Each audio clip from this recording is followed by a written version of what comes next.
نبی علیہ الصلوۃ والسلام رمضان المبارک کے استقبال کے لیے ایک مہینہ پہلے ہی سے روزہ رکھنا شروع کر دیتے تھے اور شعبان کے مہینے میں پورا روزہ رکھتے تھے۔ حضور پاک صلی اللہ علیہ وسلم نے امت کو یہ پیغام دیا کہ جو کمزور ہے وہ 15 روزہ شعبان کا رکھ لیا کرے اور جو طاقتور ہے وہ پورا مہینہ روزہ رکھا کرے، کیونکہ جو حضور فرماتے تھے اس کو پہلے کرتے تھے، تب امت کو یہ بتلاتے تھے۔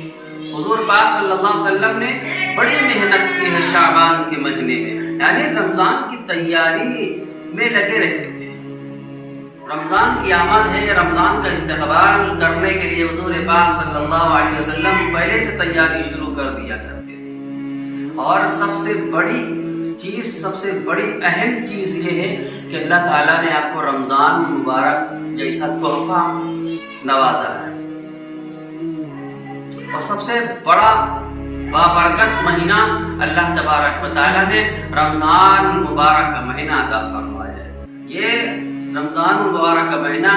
بڑی فضیلت کا حامل ہے،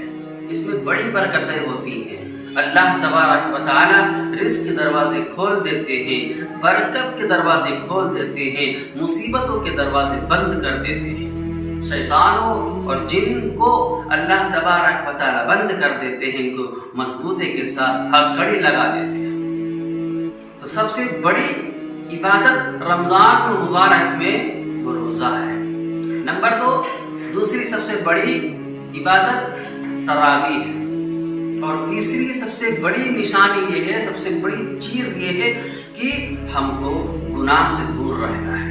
اللہ نے اسی لیے رمضان مبارک کا مہینہ دیا ہے کہ اور مہینے میں گناہ کرتے ہو تو اب اس مہینے میں گناہ نہ کرو، اللہ سے توبہ کر لو، اللہ سے مغفرت طلب کر لو، اللہ تبارک و تعالیٰ کے سامنے عزت و انکساری کے ساتھ اپنے پروردگار کے سامنے ایک آنسو بہا لو، اللہ کو راضی کر لو، اپنے پروردگار کو راضی کر لو، اپنے نبی کو خوش کر لو، عبادت کر کے اور نوافل پڑھ کے، تہجد پڑھ کے اور قرآن کریم تلاوت کر کے اللہ تبارک و تعالیٰ کو خوش کر لیجیے۔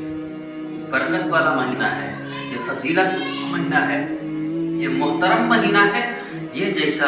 بابرکت مہینہ اور نہیں ہے۔ میرے عزیز دوستو، یہ مہینہ آنے والا ہے اور اپنی تیاری شروع کر دیں، ذکر و اذکار کی، تسبیح تحلیل کی،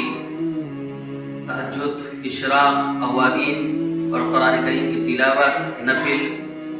یہ ساری چیزیں پر خوب عمل کریں۔